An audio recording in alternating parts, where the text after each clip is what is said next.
Under the buzzing lights of the precinct, she hugged her knees, whispering, "No one ever steps up."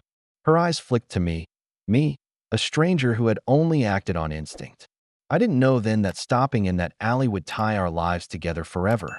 The midnight bus wheezed as it pulled away, leaving Ethan standing alone on the frosty sidewalk. The sharp air cut through his threadbare coat, biting into his skin. He tugged the collar higher around his neck, wishing he could afford something warmer, but his daughter Lily's new winter boots had come first. That thought, though tinged with sacrifice, softened him. At least she would walk to school with dry feet, her small toes protected from the cold. It had been another long day at the cafe, 10 hours on his feet, moving from table to table, smiling when his body begged to rest. He lived for those moments when his shift finally ended, when the thought of home pulled him forward. He imagined Lily fast asleep by now, her hair spread over the pillow, breathing softly. She always insisted on making supper when he worked late, and tonight she had promised to save him some pasta. The image of reheating her effort, no matter how clumsily prepared, lifted him in a way no paycheck could. The street was hushed, draped in silence and snow. The dim lamps flickered, painting yellow pools onto the icy pavement. Each crunch of his boots echoed in the emptiness, reminding him just how late it was. His heart quickened at the thought of finally reaching their small apartment, of quietly opening the door and seeing Lily safe. He shifted his bag on his shoulder, head bent against the wind, until a sound sliced the air. It was faint, but it wasn't the sound of the city or the night. A muffled cry. Urgent, raw, unmistakable. Ethan stopped, his breath misting in front of him, the world narrowing into a pinpoint of focus. He turned his head, scanning the deserted storefronts. That's when he saw it. Movement in the shadow of a narrow alley, wedged between a shuttered convenience store and a darkened dry cleaner. A girl, no older than 16. Her boots skidded against the ice as she resisted a man's pull. His hand clamped her wrist so tightly she couldn't break free, and his other palm smothered her mouth, stifling her cries. She twisted, her eyes wide with terror, but he dragged her relentlessly toward the curb where a dark vehicle idled. Ethan's chest surged with heat. For a single heartbeat, he thought, maybe I should call out. Maybe I should call the police first.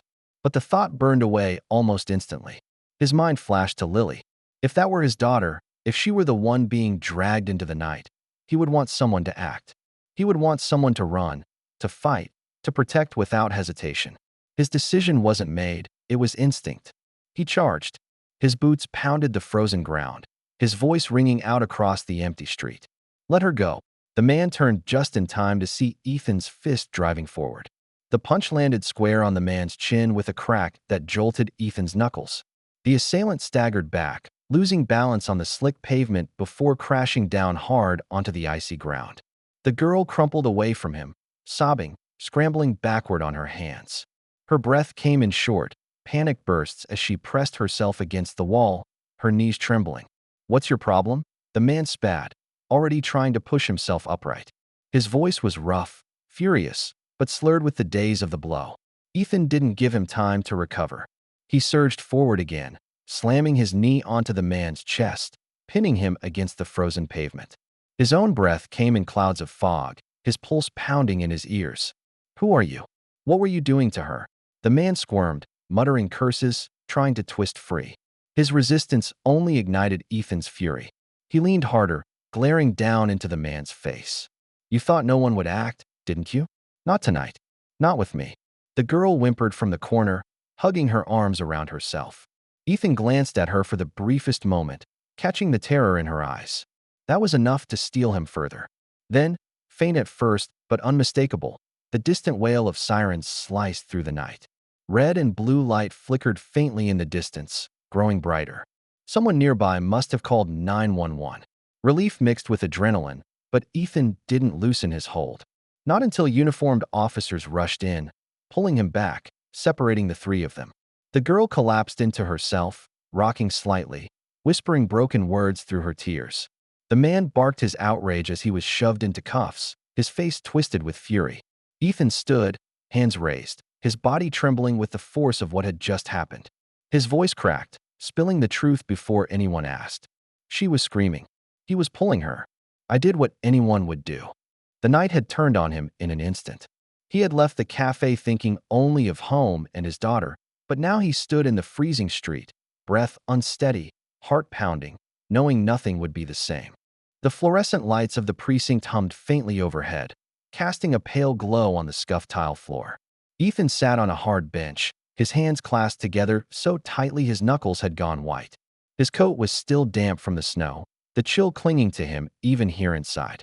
Across the room, the teenage girl sat hunched on another bench, her knees pulled up, arms wrapped around them, as though she were holding herself together by force. She couldn't stop shaking. Every few seconds her eyes darted toward the door, toward the uniformed officers moving in and out. Her lips moved, whispering words only she could hear. Ethan's chest ached at the sight. He wanted to say something, anything, but he remembered Lily at that age, 12, not 16, but still. Gentle words carried more weight than questions. One of the officers returned, his jaw set, eyes sharp. "We've got him in holding," he said, glancing between Ethan and the girl. "You did the right thing stepping in. Could have gone bad quick." Ethan swallowed hard. His voice rasped. She was screaming. He was dragging her toward that van. "I couldn't just walk by." The officer gave a small nod. "We've got her statement. Matches what you said." He offered her a ride, but he went the wrong way, locked the doors, ignored her when she begged him to stop. She fought him. "That's when you came in." The girl finally spoke, her voice fragile, breaking with each syllable. "I thought no one would help. People saw, but they just kept walking." She hugged her knees tighter, a single tear slipping down her cheek. Ethan shifted forward, lowering his voice so it wouldn't sound like he was pressing her. "You're safe now. No one's going to hurt you here." Her gaze flicked to him, wary at first, then softening. Why did you do it?" The question caught him off guard. He could have said it was instinct, or that anyone would have done the same, but the truth rose before he could bury it. He pictured Lily's sleeping face, her small frame curled under her blanket. "I've got a daughter," he said quietly. "If she were in danger, I'd pray someone would step up. I couldn't turn away." The girl stared at him for a long moment, her eyes red-rimmed but searching. Then she whispered, almost to herself, "No one ever steps up." Ethan's throat tightened. The weight of her words pressed heavily on him, heavier than the exhaustion in his bones or the ache in his knuckles. A detective entered, clipboard in hand. "Her name's Chloe," he said, speaking to Ethan while making notes. 16. She's been drifting between shelters. No family listed, no one to call. His tone softened slightly, as if he knew how stark that sounded. "We'll place her in foster care until the case goes through." Chloe's shoulders sank further at those words. She pulled her backpack closer to her chest, clutching the frayed strap like a lifeline. Ethan had no words left. He could only sit there, staring at this girl who had nearly been stolen from the world, realizing that in one wild, impulsive act, he had stepped into something larger than himself. When an officer finally signaled that he could go, Ethan rose slowly, his knees stiff, his breath uneven. He glanced at Chloe one last time. She lifted her head, just enough to meet his eyes.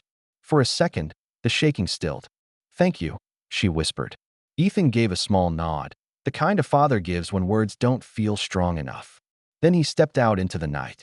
The snow had thickened while he was inside, blanketing the streets in silence. His body trembled, not from the cold this time, but from the truth that clung to him. The world had turned its back on her, but he hadn't.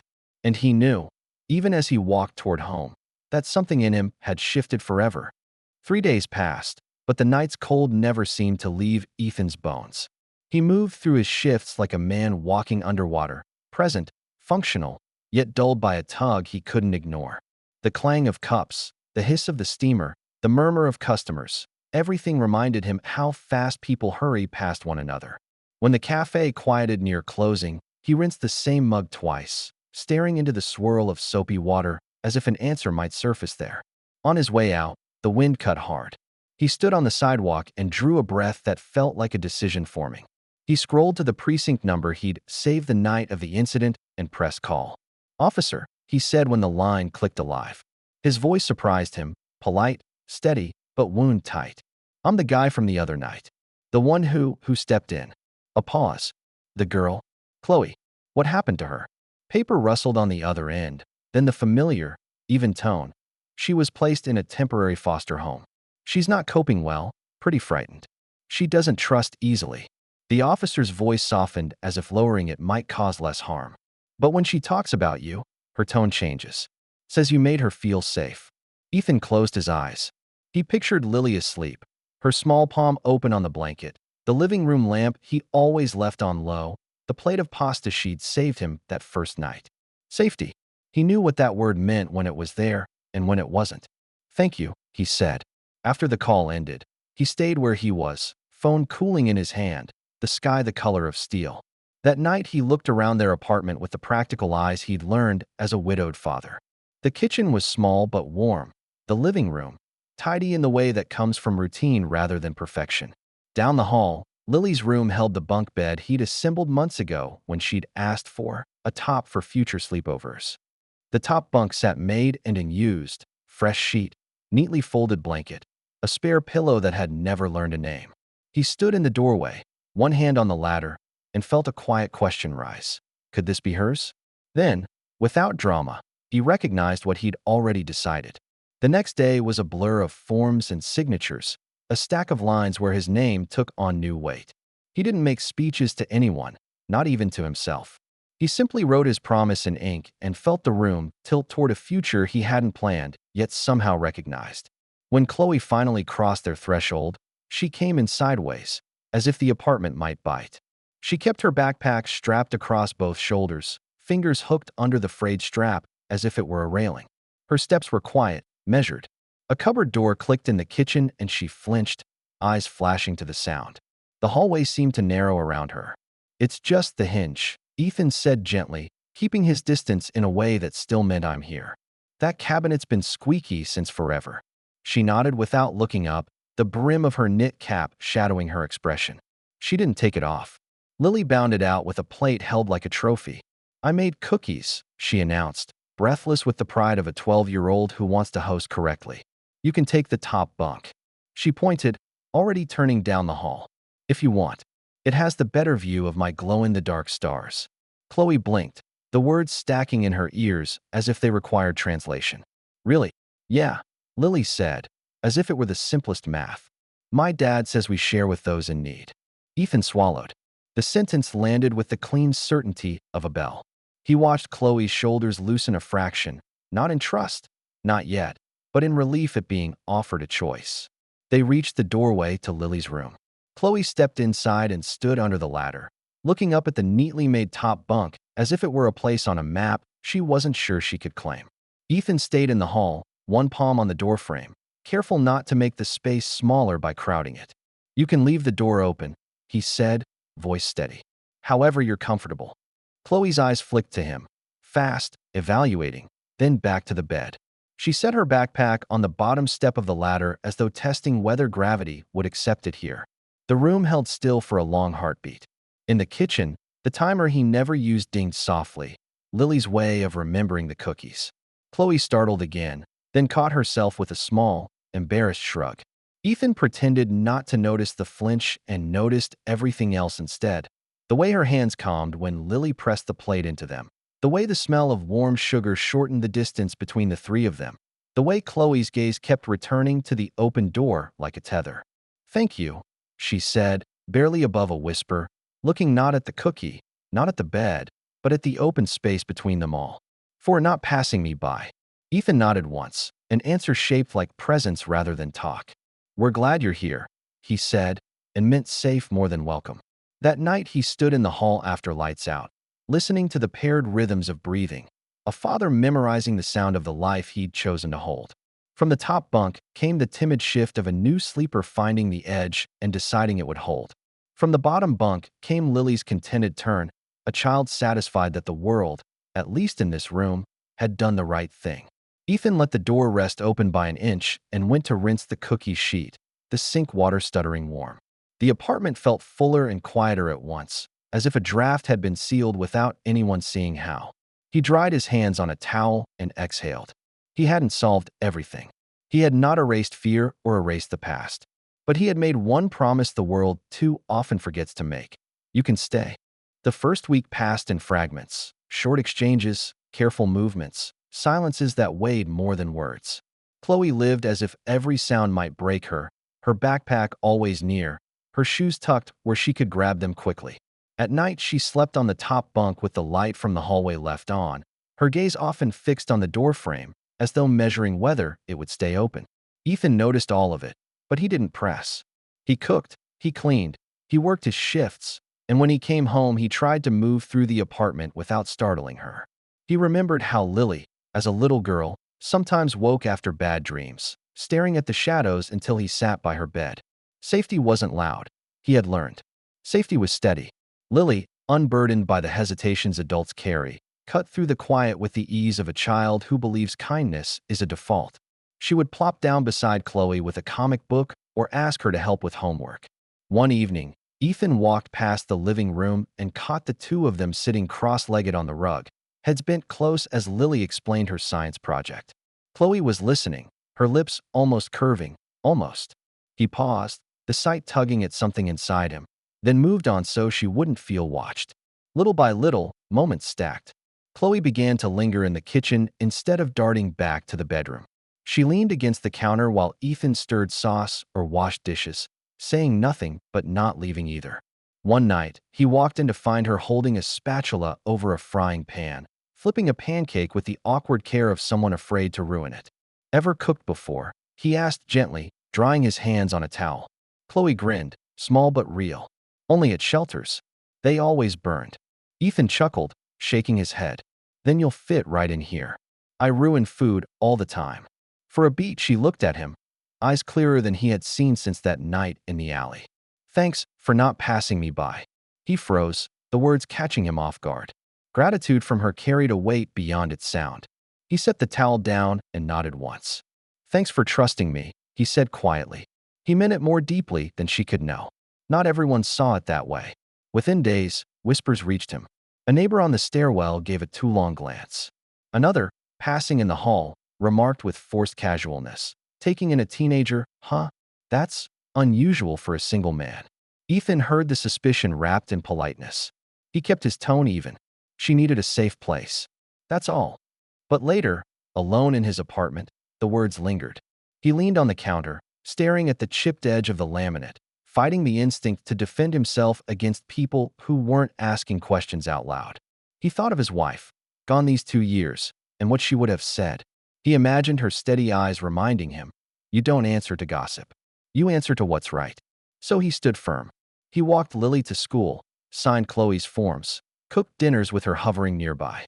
Each day, Chloe's laugh came a little easier, her posture softened a little more. Safety was slow, he reminded himself, but it was building here, in the ordinary hours. And though he didn't say it aloud, he had already decided. He wouldn't let the world's suspicion outweigh one girl's chance to feel at home. Student night had always been Lily's territory, a chance for her to beam at Ethan as he admired posters, book reports, and science projects lined up along the hallway walls. But this time, the evening belonged to Chloe. She had signed up weeks before to present an art project on the meaning of safety, and though she hadn't spoken much about it at home, Ethan had noticed her sketchpad filling with shapes and shadows each night before bed. When the evening came, Ethan felt the familiar pull of fatigue from a double shift, but he buttoned his shirt and combed back his hair anyway. Lily skipped beside him as they walked up the steps of the school, her ponytail bouncing.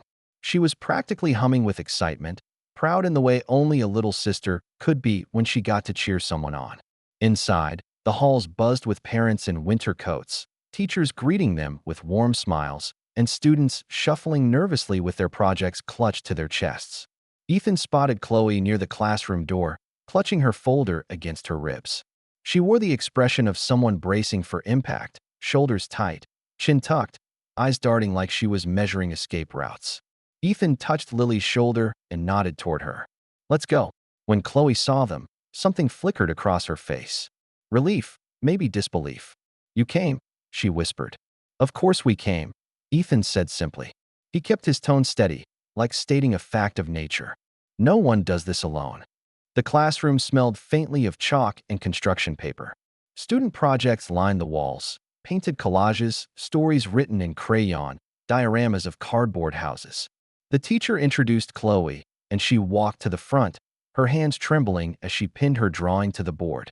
Ethan stood near the back with Lily, who clutched his hand so tightly his fingers ached. Chloe's art was stark: a snowy road, a van, a girl drawn small in the corner, and a man whose arm reached toward her. Above them, the outline of another figure, rushing forward, fist raised, not detailed, just a silhouette, but full of motion. Her voice wavered as she began. "We were asked to draw what safety means." She swallowed, eyes darting around the room before settling on her paper. "I drew this night. Because sometimes, the people you expect to save you don't. And sometimes, the ones you least expect become your heroes." The room fell into a silence so complete Ethan could hear the fluorescent lights hum. Chloe's eyes glistened, but her voice steadied. "He didn't ask who I was. He didn't wait to think. He just acted. He made me believe I mattered. That maybe I could still be safe." Ethan felt his throat close. He hadn't planned for anyone to see him cry. Not here, not in front of strangers. But the words struck something deep, something raw. He blinked fast, his chest heavy, and realized Lily was looking up at him with wide eyes, her own face glowing with pride. When Chloe finished, she turned slowly. Her gaze found Ethan at the back of the room. She walked straight toward him, her steps small but sure. Then, without hesitation, she wrapped her arms around him. The hug wasn't tentative, not careful. It was fierce, as though she was anchoring herself to something she finally believed would hold. The entire room watched, but for Ethan, there was no one else. "You gave me something I never had," she whispered against his shoulder. "A home." His arms folded around her, firm and protective. He lowered his head, voice unsteady. "You gave me something too. Another reason to keep going." The room didn't clap. No one spoke. But the silence itself was reverent, as if everyone understood they had witnessed something more than a school presentation. For Ethan, it was the moment he realized this was no longer temporary, no longer charity. Chloe wasn't just a guest in their lives. She had claimed her place, and he had let her. Seasons shifted, and with them, the rhythm of the apartment. What had once felt fragile, Chloe's tentative steps, her careful silences, slowly became ordinary life. She began leaving her backpack in the corner instead of carrying it everywhere. She taped sketches to the fridge door beside Lily's math tests and Ethan's work schedules. The top bunk no longer felt like a perch for a stranger. It was simply Chloe's bed, layered with a blanket she had chosen herself, patterned in deep blues like midnight. Birthdays blended into holidays. On Lily's 13th, Chloe surprised her with a handmade card, the edges carefully decorated with doodled stars. At Christmas, the three of them strung cheap lights across the living room window. The bulbs flickered unevenly, but when they switched them on, the small room glowed as if it were enough. Chloe even laughed then, openly, unguarded, while Ethan burned the sugar cookies, blaming the oven until both girls teased him mercilessly. It wasn't just home life that shifted. Chloe started picking up a part-time job at Lily's school, helping younger kids with art projects. Ethan would come home to find her paint-stained hands gesturing wildly as she explained some child's masterpiece. "They don't care if it's crooked," she said once, grinning. "They just care it's theirs." Ethan listened, marveling at how far she'd come from the wary girl who had once flinched at cupboard doors. And yet, there were reminders of the beginning. Some nights Chloe lingered at the window, staring out at the snow-covered street, quiet and pensive. Ethan never pushed her to explain. He just joined her, leaning on the sill, letting her know silence could also mean safety. One evening, after dinner, they sat around the table while the dishes cooled in the sink. Lily, fiddling with her fork, turned suddenly toward Chloe. "Hey," she said, her voice curious rather than fearful. "What if Daddy hadn't hit that man?" The question hung there, heavier than her 12-year-old tone suggested. Ethan froze, unsure if he should deflect, but Chloe spoke before he could. She set her fork down carefully, her gaze lowering to the wood grain of the table. "I don't know," she admitted, her voice quiet but sure. Then she lifted her eyes to both of them. "But I think my life really began after that strike." Ethan exhaled slowly, his chest tight. He looked at her across the table, seeing not the terrified girl from the alley, but a young woman with a future she had started to claim. A future that had been balanced on one split-second choice. He smiled, not in triumph, but in gratitude. "It wasn't just the strike," he said softly. "It was the choice to care. Always care." Lily reached across and slipped her hand into Chloe's, her small fingers curling around her sister's. Chloe squeezed back, and for a moment Ethan let himself simply watch, their hands linked across the table, a bond that no bloodline had dictated, but love had written instead. That night, when Ethan washed dishes under the running water, he caught himself humming. It was something he hadn't done in years, not since before the hospital nights with his wife, not since grief had folded into routine. He dried his hands and turned to see Chloe wiping the table beside Lily, their laughter overlapping in a way that made the apartment sound like it had always been theirs together. Family, he thought. Not by paper yet, but in every way that counted. The night was unremarkable at first, the kind of quiet evening that stitched their new life together. Dinner dishes sat rinsed in the sink, waiting for the morning. The smell of pasta sauce still lingered faintly in the air. Lily had retreated to her room with her stuffed rabbit, her door half open, the sound of her soft singing floating down the hall. Ethan stood at the sink, sleeves rolled up, hands in warm water, methodically scrubbing the last plate. Behind him, he sensed movement. A pause. The faint shuffle of socks on the kitchen floor. He turned slightly and saw Chloe, holding her empty plate, lingering in the doorway as though debating whether to step inside. "Leave it there," Ethan said gently, nodding to the counter.